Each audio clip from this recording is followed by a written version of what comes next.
6절 자기 사람들에게 이르되 내가 손을 들어 여호와의 기름 부음을 받은 내 주를 치는 것은 여호와께서 금하시는 것이니 그는 여호와의 기름 부음을 받은 자가 됨이니라 하고 17절 다윗에게 이르되 나는 너를 학대하되 너는 나를 선대하니 너는 나보다 의롭도다. 오늘 아침 우리가 사무엘상 24장의 말씀을 함께 살펴봅니다. 처음에 사울이 다윗을 잡으려고 했을 때에 참 다윗은 쫓기는 그런 아주 도망자의 신세였고, 그래서 어쩔 줄 몰라서 그저 블레셋 땅으로 가드왕 아기스에게로 갔다가 막 이렇게 이리저리 헤매는 그런 상황. 사울은 힘과 권세를 가지고 다스리는 그런 왕, 그런 사람. 그래서 모든 힘과 권력이 이 사울 왕에게 있었습니다. 그러나 이제 시간이 지날수록 점점 이제 상황이 바뀌기 시작합니다. 쉽게 말해서 무게의 추가, 사울에게 있던 무게의 추가 점점 다윗에게로 옮겨지는 것입니다. 그래서 우리 23장에서 살펴본 대로 그일라 사람들이 이제 블레셋의 침입을 받을 때에 이 사람들이 또 사울에게 도움을 요청하지 않고 다윗에게 도움을 요청합니다. 그래서 다윗이 구원자로 오히려 등극을 합니다. 그래서 점점 이제 무게의 추가 사울에게서 다윗에게로 옮겨지는 과정인데, 이제 오늘 24장은 엔게디 동굴 엔게디 그 지역에서 일어난 사건인데, 여기서는 점점 이제는 다윗이 이 삶의 주도권을 가지게 되는 그런 것을 보게 됩니다. 우리가 살아가는 삶에 있어서 사람들은 늘 누구와의 관계 속에서는 주도권 싸움을 하고 있습니다. 부부 관계도 마찬가지고 친구들끼리 뭐 대화할 때도 대화의 주도권을 누가 지느냐, 그래서 막 자기 할 말 막 다 하고, 그래서 내가 뭔가 주도권을 쥐고 가야 내가 승리하는 것 같은 그런 기분. 그래서 뭐 직장에서든지 어디서든지 사람들은 주도권을 쥐려고 애를 씁니다.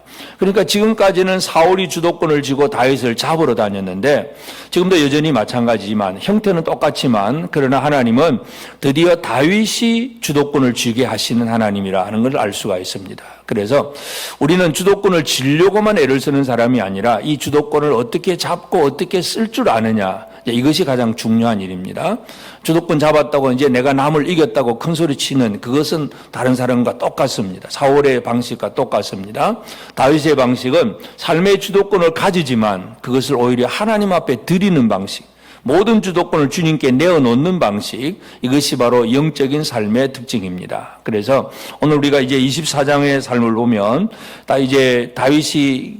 다윗과 사울이 이제 처음 이제 만나서, 그 다음에 이제 하나님께서 또 이제 사울이 이제 또 이렇게 블레셋 사람이 침입했다는 소식 듣고 이제 분리시켜놨어요. 셀라 하마느고 분리하는 바에서 이제 떨어뜨려 놨는데, 그 다음에 이제 또 이제 엔게디 동굴, 엔게디가 있는 그런 이제 지역으로 이제 다윗이 숨어 있다는 소식을 또 이제 사울이 듣습니다. 엔게디라고 하는 이제 지형을 우리가 좀 잘 이해를 해야 되는데, 게디라고 하는 것이 염소 새끼라는 얘기입니다. 그러니까 게디들, 염소 새끼들이 모이는 곳, 이 엔게디. 그러니까 이 광야라고 하는 것은 그냥 평평한 평지도 물론 당연히 있긴 하지만, 그러나 대부분의 그 광야는 이제 저쪽에 사해바다, 이쪽에 서쪽에 보면 이제 거의 산지입니다. 그래서 물론 우리나라처럼 나무가 울창한 그런 산지가 아니라 나무는 하나도 없습니다. 그냥 바위산이고 전부 다. 그래서 올라가기가 쉽지는 않습니다. 경사지로 한번 올라가려고 하면 이리저리 왔다 갔다 하면서 올라가면 한참 땀을 흘려야 올라다닐 수 있는 그런 곳. 그러나 그런 곳에서도 조금씩의 그 풀들은 자라기 때문에 목자들은 그리로 양을 몰고 다니는 곳입니다. 그래서 우리는 또 이제 그 출신과 어떤 원래 가졌던 직업을 잘 또 비교를 해봐야 되는데, 사울은 소를 몰고 있었어요. 소를 몰았다는 얘기는 평지에서 농사를 지었다는 얘기입니다. 다윗은 어릴 때부터 양을 몰고 다니는 목동이었습니다. 그러니까 광야의 이 비탈길이라든지 이 높은 절벽이라든지 이런 것을 잘 다니는 사람은 당연히 다윗입니다. 사울은 그런 삶을 제대로 못 살았습니다. 그냥 평지에서 농사 짓다가 왕이 된 사람이 사울이고, 다윗은 어릴 때부터 이제 양을 몰고 이런 광야, 저런 어떤 산지, 높은 깊은 골짜기, 이런 많이 돌아다니던 사람이 바로 다윗이고, 그래서 엔게디라고 하는 것은 이제 평지가 아니라 산 거의 정상에 이를 정도로 그 높은 곳에 있는 물이 나오는 곳입니다. 그래서 개디들이 모이는 곳이죠. 그러니까 물이 없으면 식물이 자랄 수 없고 식물이 없으면 또 뭔가 동물들도 안 모입니다. 그래서 엔게디라고 하는 것은 그런 물이 있는 곳이기 때문에 그 높은 곳에 물이 있고 이 들염소 새끼들이 많이 모입니다. 그래서 2절에도 보면 이제 그의 사람들을 찾으러 들염소 바위로 갈새, 그 바위가 특정한 어떤 바위인지는 모르지만 하여튼 엔게디에 있는 어떤 바위, 그곳으로 갑니다. 그래서 이제 이 엔게디에서 이제 그 동굴들도 있고 막 그러기 때문에 이제 사울이 이제 다윗을 잡으러 갔다가 이제 그 동굴들이 있으면 목자들이 양을 치러 다니다가 그 굴 속으로 양을 몰아넣고 밖에 이제 돌담을 이런 식으로 돌담을 쌓으면 그게 양의 우리가 됩니다. 그러면 그곳에 조금 있다가 또 출발하고 이제 그런 식인데, 그런 양의 우리가 있는 것을 사울이 발견을 하고 그 우리 속에 동굴 속으로 들어가서 뒤를 봅니다. 물론 이제 사울은 생리적인 현상 때문에 뒤를 보고 있지만, 그러나 그 지형을 다윗은 잘 알고 있기 때문에 그 동굴은 어떻게 뚫려 있고 어디로 가고 어떻게 이걸 알고 있기 때문에 민첩하게 움직일 수 있지만, 사울은 그냥 동굴은 동굴이겠지 하고 그냥 혼자 들어가는 겁니다. 근데 그 깊숙한 동굴 속에 다윗의 무리들이 숨어 있습니다. 사울은 그냥 뒤를 보고 편안하게 앉아서 뒤를 보고 있는 상태에, 자, 이때에 다윗과 함께하는 무리들이 이 다윗에게 하나님이 우리에게 주신 절호의 찬스입니다. 저 사울을 죽이면 우리는 쉽게 문제를 해결할 수 있습니다. 당연히 하나님 주신 기회다고 그렇게 생각을 하지요. 그러나 다윗은 그들에게 그렇게 얘기를 하지 않습니다. 내가 여호와의 기름 부음 받은 자를 해치는 것을 하나님이 결코 원치 않을 거다. 여기서 다윗과 사울은 또 차이가 납니다. 사울은 자기의 왕권을 강화를 하기 위해서 어떻게 합니까? 제사장 85명을 한꺼번에 처형을 시킨 사람이에요. 하나님의 기름 부음 받은 사람을 막힘없이 죽여버린 사람이 사울입니다. 그러나 다윗은 자기가 자기를 잡으러 온 사울이지만 그래도 기름 부음 받은 사람이다. 그리고 그 사울을 죽일 수 있는 기회에 죽이지 아니하고 겉옷자락만 살짝 뺍니다. 사울은 겉옷자락이 잘려나간 줄도 모르고 그냥 뒤만 보고 또 밖으로 나갑니다. 밖으로 한참 나간 다음에 그 다음에 이제 또 다윗이 굴 속에서 나와서 이렇게 봅니다. 근데 이제 그 지형을 보면 아주 이쪽과 저쪽에 깊은 골짜기가 있습니다. 깊은 골짜기에 있어서 여기서 다윗이 사울을 향해서 왕이여 하고 불렀을 때 소리는 들립니다. 근데 지금 사울이 다윗을 잡으러 왔으면 발견하자마자 막 군대를 동원해서 막 쫓아와야 되는데 지형상 그렇게 할 수가 없습니다. 깊은 골짜기로 내려갔다가 또다시 올라와야 되기 때문에 그동안에 다윗이 또 어디로 살아버렸는지 모릅니다. 그런 상황 속에서 다윗이 사울을 향해서 이제 말을 합니다. 엎드려 절을 하고 그렇게 말을 하는데, 첫째는 8절에 보면 내 주 왕이여 그렇게 얘기하다가 그 다음에 11절에 보면 내 아버지여 그렇게 얘기하고, 하여튼 이 다윗은 최대한 사울을 공경하는 그런 태도를 가지고 얘기하고, 그리고 이제 사울이 자기를 잡으러 왔던 그것에 대해서도 결코 사울이 자기를 미워해서 그런 것이 아니라 누군가 다른 사람의 의견에 따라서 움직였다. 이제 이런 식으로 이제 표현을 합니다.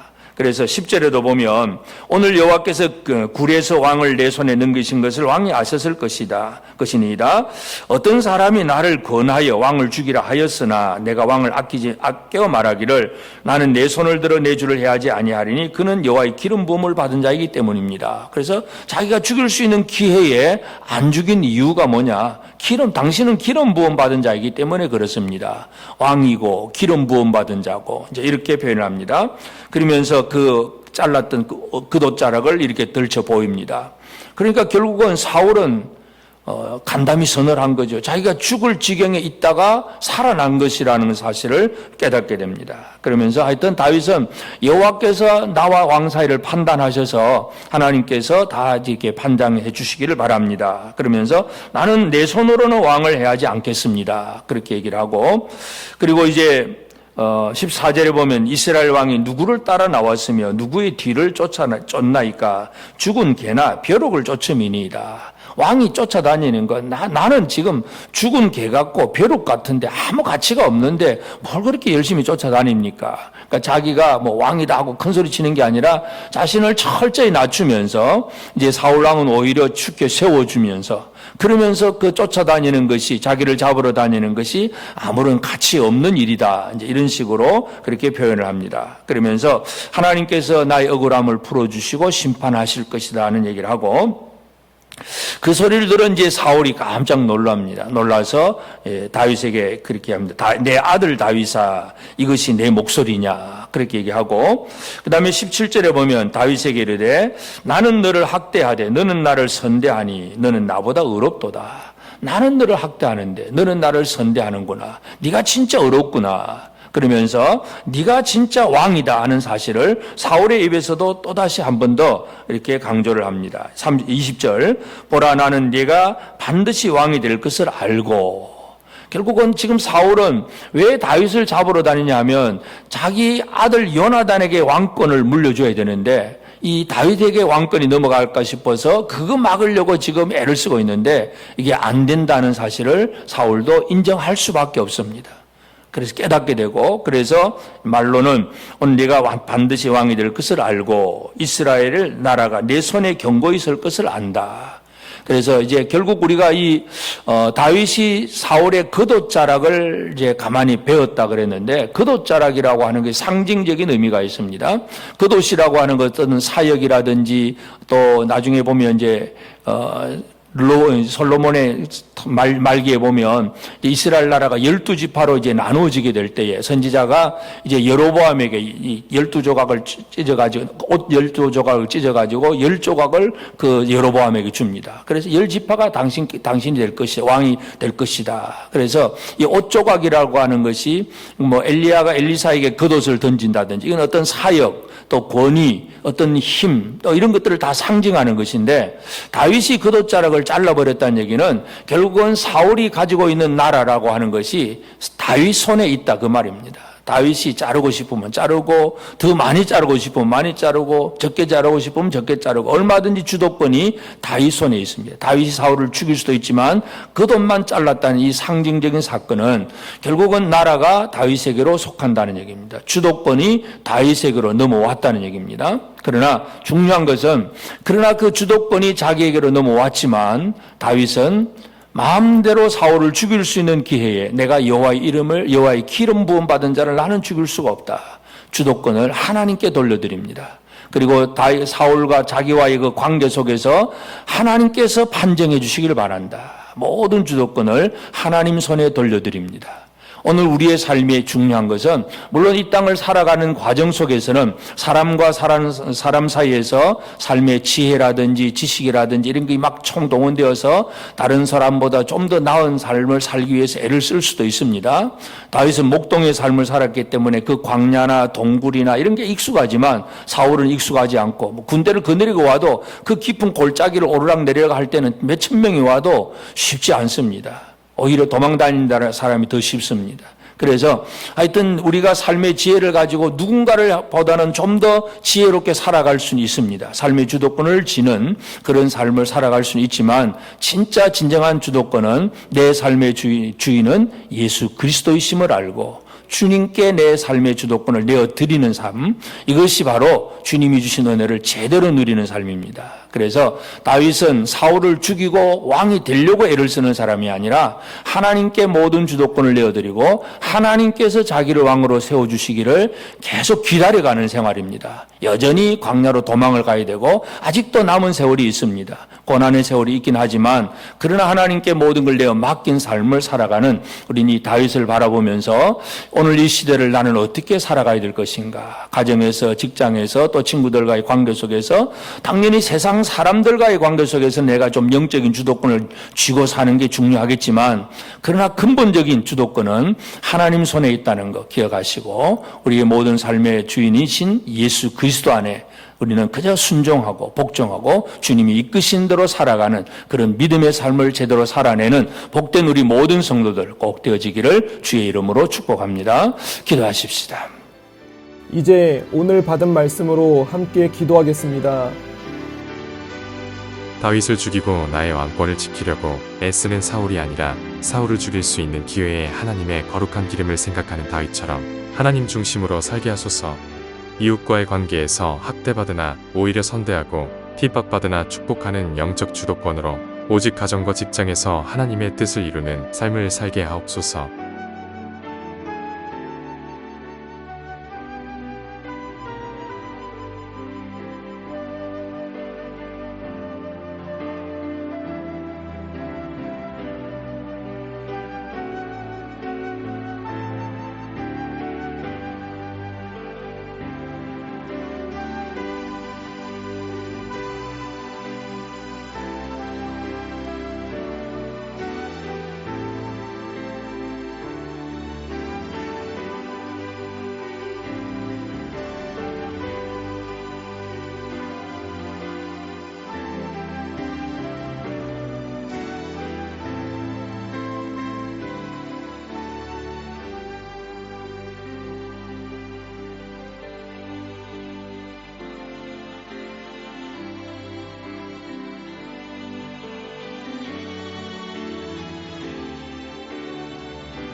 이제 개인의 기도 제목을 가지고 하나님 앞에 기도하시기 바랍니다.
수고하셨습니다. 오늘도 하나님의 인도하심 가운데 승리의 하루를 보내시는 우리 재건부평교회 모든 성도님들이 되시기를 주님의 이름으로 축복합니다.